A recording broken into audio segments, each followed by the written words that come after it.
လားရအဲ့ခုနကဆိုလဲမင်းငါငါရဲ့ထောင်ရနံပါတ်1ရောလေးချင်းရောင်နေတဲ့စီချစ်ချင်တရားတော့မြင်စေတဲ့လေး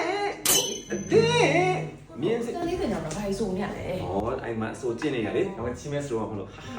ကောက်ပဲကောက်ပါအဆူလောကမှာဖြစ်စည်းချက်ပါနဲ့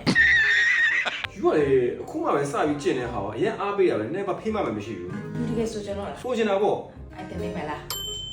တကယ်ပြောရလားတကယ်နော် ဆိုကြည့်မယ်နော် I feel like by oh just it I feel like by oh just it နည်းနည်းကင်းမြင့်နေနည်းနည်းရှော့နည်းနည်း I feel like by oh just it နည်းနည်းလွဲနေ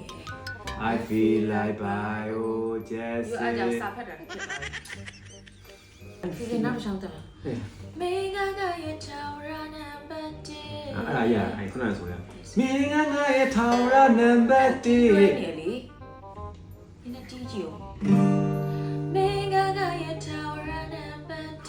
ဟိုတော့ဘောအဲ့တည်းအဲ့တည်းလေးထည့်ထည့်ပြီလား ဆိုကြည့် မင်းငါငါရဲ့ထောင်ရနံပါတ်1 မဆိုပါနဲ့တော့မဆိုသူများကိုကျေးဇူးတင်ပါသူများကိုကျေးဇူးတင်ပါ ဘာလို့လဲ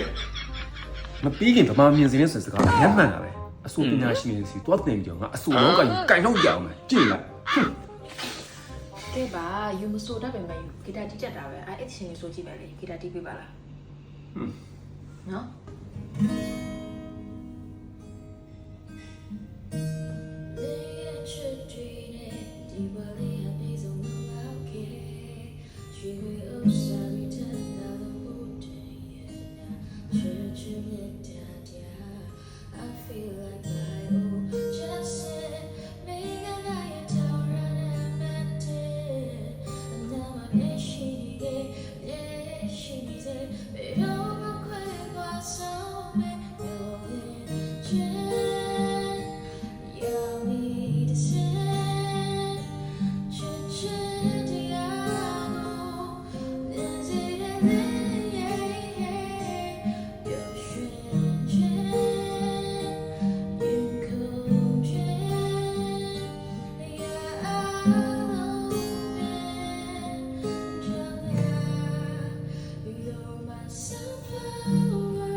လုပ်တဲ့ cover song ပြိုင်ပွဲလေးရှိနေပြီเนาะဒီပြိုင်ပွဲမှာပါဝင်ရှင်ပြိုင်မှုအတွက်နံပါတ်1 BioJess ရဲ့ Facebook page နဲ့ BioJess ရဲ့ TikTok ကို like and follow လုပ်ထားဖို့လိုပါမယ်နံပါတ်2အနေနဲ့ sunflower သချင်းကိုကိုကြိုက်တဲ့ရာ cover song video ဖြစ်ဖန်တီးပါနံပါတ်3ကတော့ကိုဖန်တီးရတဲ့ဒီ cover song video ကို YouTube TikTok Facebook ကြိုက်တဲ့ရာ platform မှာ public နဲ့တင်ပြပါမယ်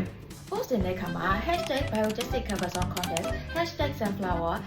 #BioJessic မြန်မာဆိုပြီးဒီ hashtag လေးသုံးရတင်ပြရပါမယ်လုံးဝမမေ့ရအောင်เนาะနံပါတ်5အနေနဲ့ BioJessic မြန်မာ Facebook page သို့မဟုတ် TikTok page ရဲ့ Messenger မှာ post တင်ထားတဲ့ video link ကိုလာပြီးပို့ပေးရပါမယ်ဒီတက်မှတ်ချက်လေးကိုပြည့်စုံလာဆောင်ရွက်ပြီးတော့ BioJessic ရဲ့ cover song system မှာဝင်ရောက်ရှင်ပြိုင်မှာဖြစ်ပါတယ်စုခွေလက်ဆောင်နေနဲ့ပထမဆု730ဒုတိယဆု15သိန်းတတိယဆု10သိန်းတို့နဲ့လူကြည့်များဆုံး popular ဆု9သိန်းဆု3ဆုထိပေးရတော့မှာဖြစ်ပါတယ်ပြိုင်ပွဲကာလတော့2016ဖေဖော်ဝါရီလ9ရက်နေ့ကနေပြီးတော့ match က31ထိလည်းဖြစ်ပါတယ်အသေးစိတ်သိရှိလို့ပါက comment မှာဝင်ရောက်ဖတ်ရှုနိုင်ပါတယ် Yay